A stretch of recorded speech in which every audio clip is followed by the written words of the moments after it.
Hi everyone, it is Thursday morning, Commercial UAV Expo, and this is going to be a lot of fun today. So we've had a great experience at NestGen Xpress thus far, and I'm hoping and I'm positive our next guest is going to be equally as amazing as all of the other guests have been thus far. And I am very happy that I am here with Christian Ramsey of uAvionix. That makes sense. uAvionix, and we're going to be talking about ADS-B and C2, command and control. We're going to be talking about some things, but you know what? Y'all know me right now. We're going to start with something a little funny, just to lighten up the mood a little bit. We're just going to have a little conversation about some what you guys offer at uAvionix, and we have some special things that we're going to talk about, and I'm actually pretty excited about it. I love dropping new things for our audience. It's going to be really great. So I'm curious. So I'm going to start with this question. I know you didn't want to do it, but we're going to do it anyway, and we're going to brainstorm through it. It's going to be great. So I'm a big fan of like comedy. I love like the Smartless podcast. It's so amazing. And like if it's a comedy duo, if ADS-B and C2 were a comedy duo, well, what would their stage name be? I mean, we have so many different great comedy duos out there. What would their stage name be? Oh my gosh. I know. So you did give me a chance to read the questions. I did. And I didn't look at them. So that's not my fault. And I'm not good on my feet on this. I would not be a good stand-up comedian. Let's see. So the ADS-B function is gonna provide the function of like letting everyone know they're there. So okay. It's like blowing your horn. Blaster. Right. You're blowing your horn or okay. And then the command and control piece is the master. The master. Master blaster. There you go. See, that was not hard. That was very easy. Okay, cool. Awesome. Okay, cool. Awesome. All right, so let's get okay, we'll get a real serious question now. Okay. Yeah. So how does ADS-B contribute to safer BVLOS operations? All right. So ADS-B is effectively the system that will tell you where all the aircraft in the airspace are. Yes. Except almost. Oh, right. Non-cooperators. Oh, no one loves non-cooperators. Except the non-cooperators. So what a brilliant system, right? I mean, this existed before the drone world blew up. Absolutely. Right? And so this was a system put in place by the FAA and regulators to say, hey, everybody that's flying an airplane in certain airspaces, put this technology on, and it's not encrypted, and you can gear, and let's just all play nice and avoid each other. As a key technology for drones to be able to understand those signals and say, hey, there's an airplane, I should move, right? And so that's the key role that ADS-B plays. It's in the ADS-B world, there is a difference between something called ADS-B out and ADS-B in. Okay. ADS-B out means you're transmitting that signal. ADS-B in means you're receiving that signal. Yes. Mostly in the drone world, you're receiving that signal. Of course. There's a few exceptions of aircraft that are flying with ADS-B out, right? Mostly military, mostly big. Of course, big, right? Big things. So that fly much higher. But you know, ADS-B in is very easy. It can be available in a chipset or a module, and it's super easy to add to your detect and avoid solution. Yeah. And I'm going to let them wait for the announcement at the end. But let's go for the next question. So, what are there any challenges or limitations to like incorporating or integrating ADS-B and C2 into sort of real world applications? What are the challenges? Yeah, I mean, so especially there's different challenges with each, right? Okay. And so the challenge I alluded to were the non-cooperative pieces, right? Sure. It's the people not using ADS-B in these airspaces where it would be certainly beneficial. Really great if they did. Easier for our lives as we're flying our drones if everyone else was doing it. So you can implement ADS-B pretty easily. I mean, we're not the only manufacturer of ADS-B systems. There's lots of ADS-B receivers out there pretty easily. You have to be aware that in the US, we use two different frequencies. The rest of the world doesn't. So a lot of the systems that are out there are only using one frequency. So if you've chosen a system from somewhere other than the US, you might only be seeing half the traffic. Interesting. Right? Okay. So that's a key challenge that you look for. From command and control perspective, it's really important to understand limitations of every frequency or radio type you put. Okay. So if you're flying in a metropolitan area, LTE or 5G might be really good. If you're flying in an agricultural area, out in rural North America, you may have a pretty not good. You don't want to drop the call, right? And Fair. so you need to figure out how to layer on those mitigations. And so you choose something else. That's one of the things that we offer is a multi-frequency solution where you can integrate in LTE or ISN frequency or C-band frequency or even SATCOM as a complete layered solution, and that's a challenge. So I would caution folks sticking to one and only one, right? Have a backup. That makes sense. Yeah, one in the whole industry sort of it has a one is none mentality. Yeah. So that makes sense. That checks with what our mindset of safety and mitigation should be anyway. So that makes sense. Fantastic. So and then those two separate technologies, how do they work together to enhance the capabilities of autonomous drones? Yeah. Well, we like to say at uAvionix, this is not a tagline we promote, but Okay. our internal tagline is connecting everything that flies. Whether it's a high-altitude balloon, a commercial jet, a small drone, advanced air mobility, a solar aircraft, they need to communicate with one another to avoid one another. Yes. We need to make ourselves cooperative, even if it's not ADS-B.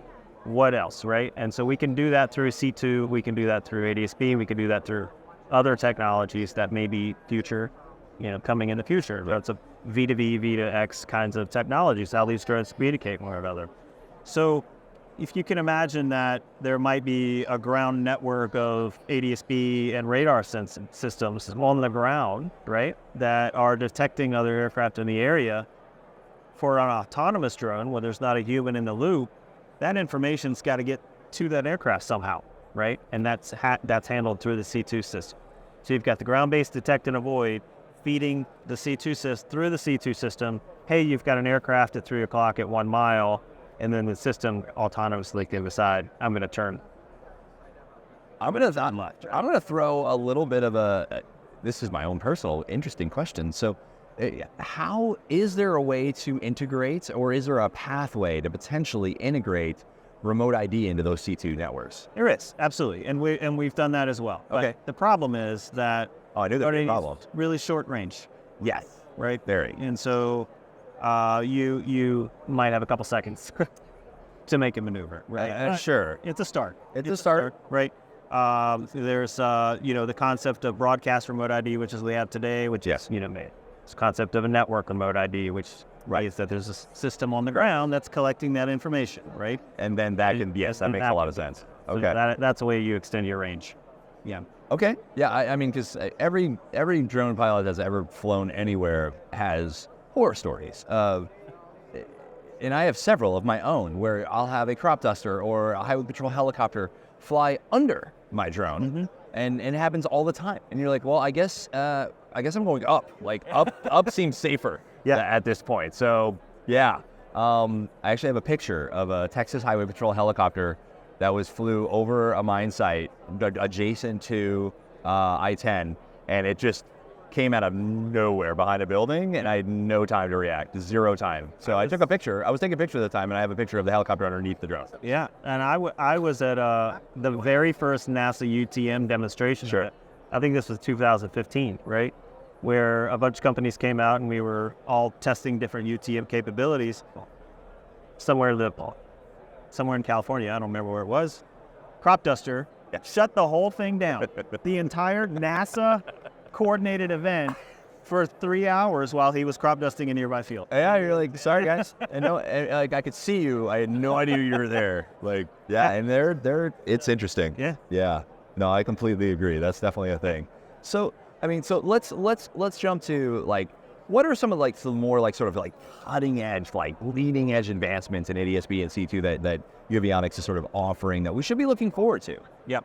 Well, let's talk about C2. Let's do it. Particular area. Yeah. So what we have is a system called Skyline that what that does is, and I mentioned it earlier, but it allows you to pick and choose a frequency radio stack on your aircraft, right?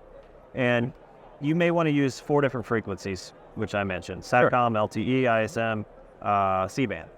But you don't want to integrate 4 different radios into your autopilot. It's going to confuse your autopilot, right? There's lots of wires. Yeah, that sounds like a lot of wires. And so what we've got is a module called multi-link, and multi-link in itself is always 2 radios. So it's LTE plus something else. So we have a single box, LTE plus C-band or LTE plus ISM. ISM. Okay. Right? We don't have a SATCOM module. Not yet. But you've always got those 2 with one box. And then from that box, you can connect other radios to that. Okay. Your autopilot only thinks you're talking to one radio, ever. It's smart. that multi-link module that is handling the switching between the modules, right? But your autopilot integration is super easy. You don't have to confuse write code for open source or get into any of that mess, right? But it's a really innovative, slick way to install systems, multiple systems, and make it really easy from an integration perspective. Outstanding. Yeah.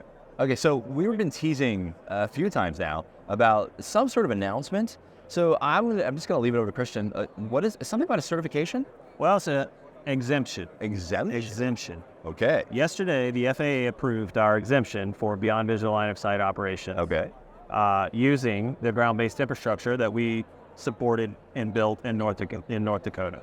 We did this with partners. We did this with Thales. We did this with the state of North Dakota and the DOT network there to build out that infrastructure.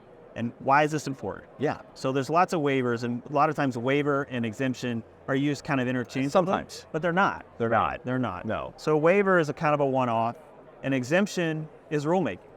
Exemption means FAA has looked at this and accepted it as an acceptable infrastructure for beyond visual line of sight. And the next guy that comes along and wants to fly in North Dakota, and they apply for a waiver, they say, I'm going to use the technology that you've already approved through an exemption, and it streamlines the whole process, right? So it really sets up the industry for growth. And we could take that infrastructure and move it anywhere, right? It doesn't have to be North Dakota, right? But that's where the exemption was. So we're thrilled with this. I mean, this is 2 years in the making. Congratulations. You know, lots of flight time. Yeah. North Dakota is cold sometimes. It can be. Right? So we did a lot of I spent a little time at Minot. I get it. all the way up till the last bits of fall when there's snow across on the ground. But yeah, we're very proud of it. Well, congratulations again. That is a big. All of these, they seem incremental, but they're actually giant steps forward that propel our industry to where we eventually want to go. Yeah. And so that's huge. Yeah, and that's one reason we're really proud of it. There are 4 other exemptions in work, where three have been approved: Zipline, UPS, Phoenix Air. Yes. Right? The difference between our exemption and theirs is their exemption was for them, for their operation. Correct. Right? Yes. Our exemption is for industry, right? Yes, it's for our infrastructure. Sure. But it is not for our own operations. We have the approval to fly beyond line of sight because we had to be the first applicant for it. Right. We're not flying other than to test the system, right? We're not delivering packages. We're not inspecting pipelines. That's not our business. But someone else, people in this room that want to go to North Dakota, they now have an easy route to it. So we're proud that we're contributing in that way. That's a big deal. And I think the rest of the industry will also understand that, because they can build on that now. Yeah. I think that's where the power of collaboration and partnerships, that's just where not only did it get you here, but it also can take the industry the next step. Yeah. And unlike a waiver again, right? Sure. All the details are published. Yes. So you just want to take the recipe, go build your own. You've got a recipe now. That is amazing. Well, I commend you for that effort. That uAvionix did a very, very great job. Even if you had to do it in North Dakota, glad you didn't have to do it in the winters. They're bitingly cold. But I think that's amazing. And that is the end of the interview. I just wanted to thank you so much for joining me. This has been really great. And join us on the next episode, NestGen Xpress, live from the Commercial UAV Expo. And we'll catch you next time. Bye now. Thank you. Thanks, Steve. Thank you, sir. Really appreciate it. Yep.